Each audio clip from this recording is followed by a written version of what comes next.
Hello guys, welcome back to my channel. இன்னைக்கு நம்ம என்ன பார்க்க போறோம்னா வாட் இஸ் ஆர்டிஃபிஷியல் இன்டெலிஜென்ஸ் அப்படின்றத தமிழ் எக்ஸ்பிளனேஷன்ல பார்க்க போறோம். இதை நீங்க ஃபர்ஸ்ட் டைம் என் சேனல்ல பாக்குறீங்கன்னா மறக்காம லைக் பண்ணுங்க, ஷேர் பண்ணுங்க, சப்ஸ்கிரைப் பண்ணுங்க.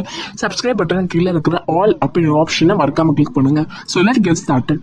So first of all what is artificial intelligence அப்படின்னு பார்த்தீங்கன்னா ஆர்டிஃபிஷியல் இன்டெலிஜென்ஸ் வந்து ஒன் ஆஃப் த ஏரியா, அதாவது எதோட ஏரியா பார்த்தீங்கன்னா ஒரு கம்ப்யூட்டர் சயின்ஸ்ல இருக்கிற ஒன் ஆஃப் த ஏரியா தான் ஆர்டிஃபிஷியல் இன்டெலிஜென்ஸ் சொல்லுவாங்க. இது இன்டெலிஜென்ட் ஆஃப் மஷின்ஸை கொண்டு வரும். இது செய்யற ஒர்க்கு இருந்தாலும் சரி, ரியாக்ஷன் இருந்தாலும் சரி, இது எல்லாமே ஹியூமன்ஸ் போலவே தான் இருக்கும். ஸோ அதோட டெஃபினேஷனை நாங்கள் இப்போ பார்க்கலாம்.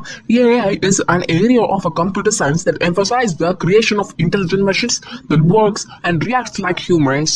ஸோ இதெல்லாம் இன்க்ளூட் பண்ணிருக்கு அப்படின்றத பார்க்கலாம்.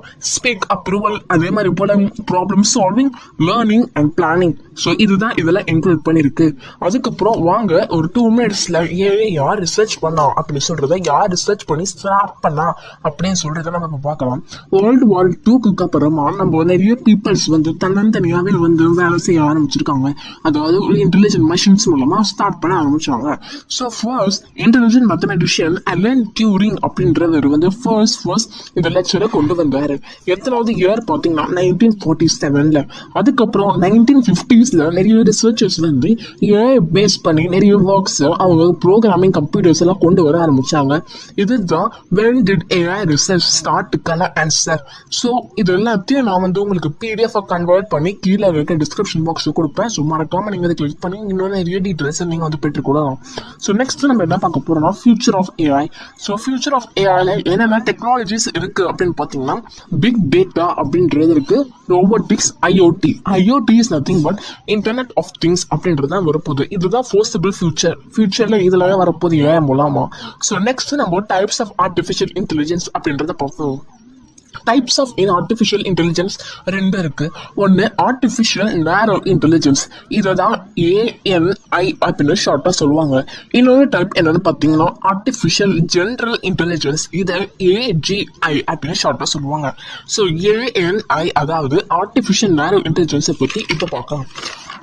அது நம்ம வந்து இதுக்கு இன்னொரு வார்த்தை என்னன்னு சொல்லலாம் பார்த்தா வீக் AI அப்படின்னு சொல்லலாம். வீக் ஏன்னா WEAK, அதுக்கப்புறம் ஷார்ட் ஃபார்ம் AI சொல்லுவாங்க, அதாவது வீக் ஆர்டிஃபிஷியல் இன்டெலிஜென்ஸ் சொல்லுவோம்.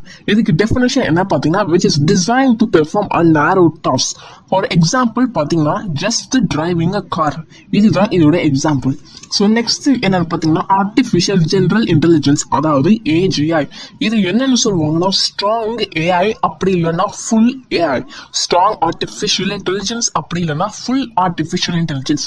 இதோட டெஃபினேஷன் என்ன பார்த்தீங்கன்னா this intelligence of machines that can understand or learn any intellectual task that can human beings sources.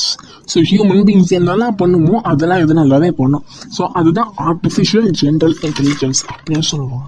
Next இதோட அப்ளிகேஷன்ஸ் என்னென்ன அப்படின்னு பார்த்தீங்கன்னா நம்ம ஒரு கூகுள் சர்ச் பண்ணுறது இருந்தாலும் சரி, ஒரு ட்ரிப்புக்கு நம்ம போகணும் அப்படின்னா அது புக் பண்ணுறோம்ல ஆன்லைனில், அதுவும் இருந்தாலும் சரி, இல்லை ஒரு ப்ராடக்ட் நம்ம ரிசீவ் பண்ணுறது இருந்தாலும் சரி, இல்லை ரெக்கமெண்டேஷன்ஸ் ஃப்ரம் அமேசான், இல்லைனா நம்ம ஒரு ஃபேஸ்புக் ஓப்பன் பண்ணாலும் சரி, நியூஸ் ஃபீட் இருந்தாலும் சரி, இதெல்லாம் நம்ம டே டு டே லைஃப்ல யூஸ் பண்றோம்.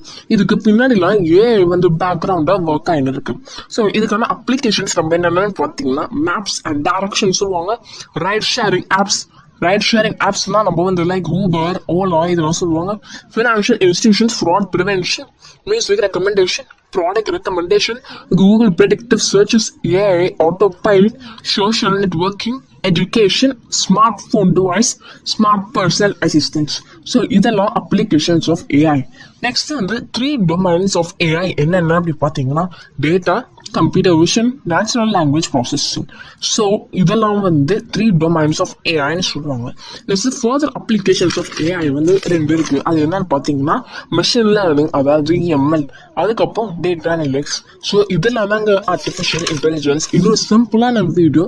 இன்னும் டீட்டெயிலாக உங்களுக்கு வேணும் அப்படின்னா நான் கீழே இருக்கிற PDFல உங்களுக்கு கொடுத்துருப்பேன். நான் டீட்டெயிலாக நீங்கள் அதை வந்து படிச்சுக்கலாம், உங்களுக்கு யூஸ் ஆகும். ஆர்டிஃபிஷியல் இன்டெலிஜென்ஸ் கோர்ஸ் எடுக்கணும் இல்லை, இந்த மாதிரி நம்மளுக்கு பேசிக் தெரிஞ்சாலே ஃபியூச்சருக்கு ரொம்ப யூஸ் ஆகும்.